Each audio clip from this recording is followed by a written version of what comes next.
What you do with your technology tree in Imperator Rome, where you perform your research, is very, very important to your overall playstyle and experience in Imperator Rome, playing as whatever country you are. Some nations perform research better than others. For example, monarchies and republics perform it better than tribes, and in my guide on governments you can hear more about that. But for right now I want to explain technology. So right here we have our technology screen. Seems probably simple enough, doesn't it? Until you start to zoom out. And you see there's this much. No, there's more. And more. And more. There's a whole lot. It didn't used to work this way when the game first came out. Instead, you went more in a chain. Now you can see every research that you can ever research from the very beginning, so it can be overwhelming. So let's go over everything step by step. Firstly, this is the technology window. Welcome. Just under that, we have our monthly research. This is a really, honestly, unimportant number to look at. You will never digest this number as meaning anything. At least I don't think you will. If you do care about it, here it is. It's just telling you the research you are generating as a unit of its own measurement. You can see where you're gaining it from and where you're gaining bonuses from. In a way, they do mention down here that the most important thing are your citizens. Not just your citizens, they don't mention, but also your nobles. They mention there's trade goods and omens that can increase it. There's also techs that can increase it, but really the main thing to worry about when generating this number is, rather than look at this number, in my opinion, and what has always served me to, no matter what nation I pick, by the end or even the middle, I'm usually number one for tech, is to just make sure your citizens and especially your nobles are happy, because then they will generate more. Now, next to that, we have our research efficiency, and this is something that I have seen at least one new player hyperfixate on. This number doesn't necessarily need to be hyperfixated on. This is just showing your overall efficiency of how much you are producing compared to what your population could be outputting. You're not aiming for 100, so this 90.77 isn't necessarily high.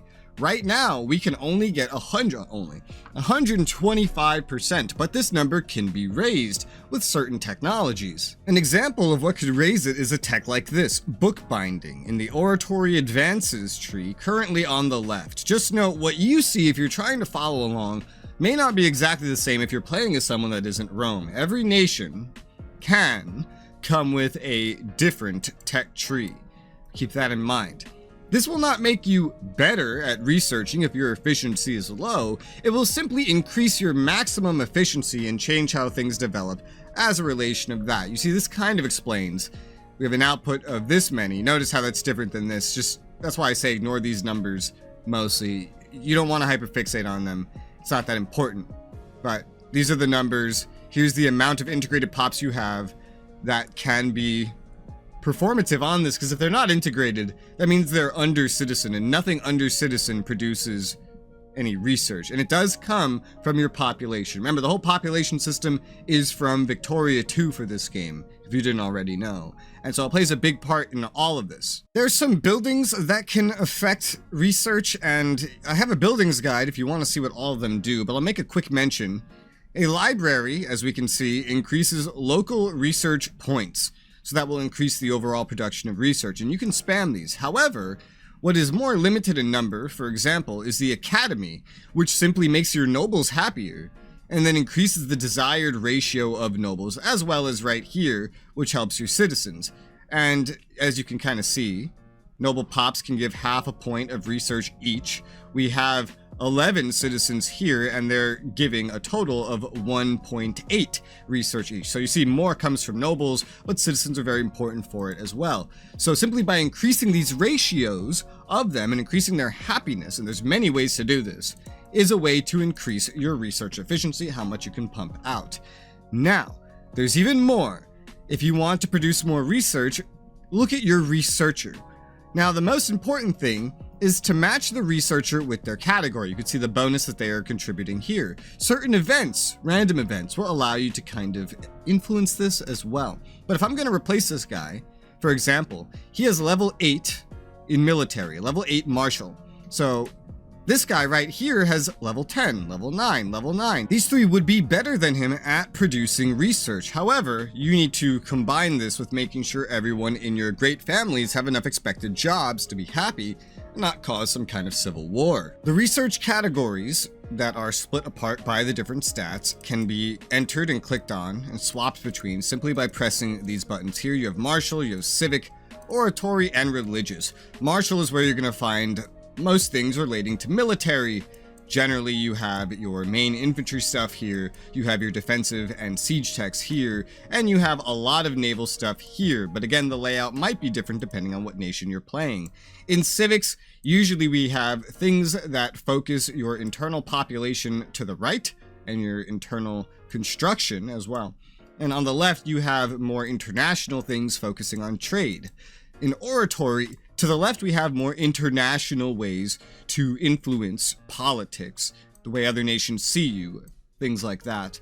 And on the right, we have ways to manage your own population, get rid of things like corruption, make characters more loyal, things like that. And in religious, it's just like one massive fucking tree. But here you'll find things that will buff up your own religion, buff up other religions that are in your nation, buff the popularity of your ruler, grant things like manpower, happiness, even make it so you can make cultures that are not your own become more easily accepted. Honestly, I feel like other than religion, if they had something that didn't fit the other categories, they just put it here, is kind of what it feels like.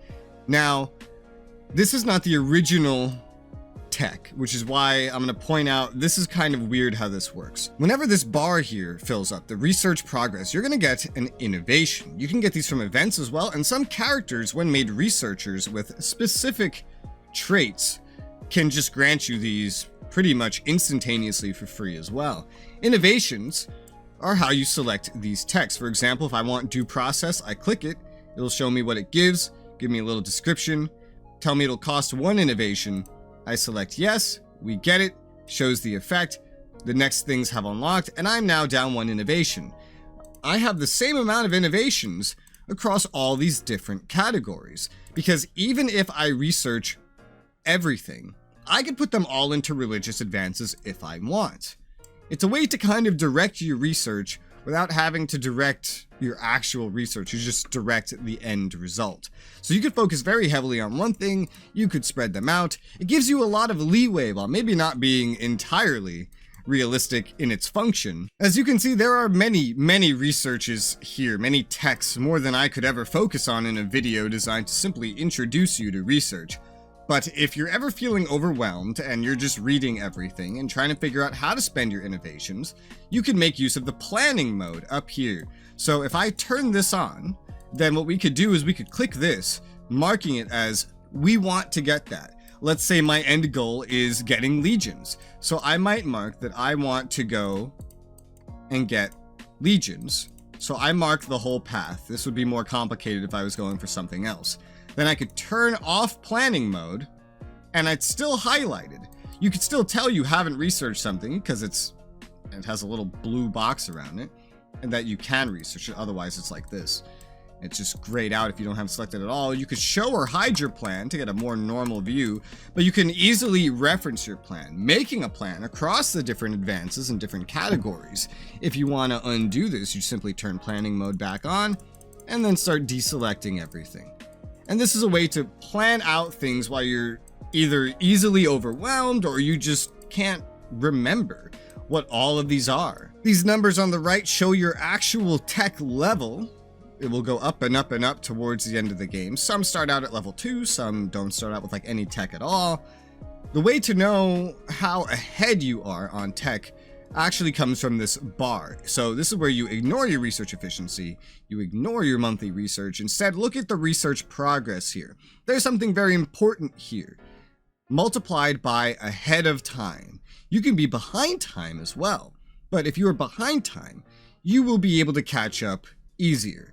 If you are ahead of time, historical time basically in tech, then you will be held back. As you see here, I have like a 24% penalty to my military research because I'm 32 years ahead of time. And if you're ahead of time, you're doing well. The most ahead of time I ever usually manage to get without really focusing heavily on research is, I'd say, an average of 80-85 years, and that's usually way more ahead of time than anybody else in the game is, be they player or AI. You can also see the effects of every level here.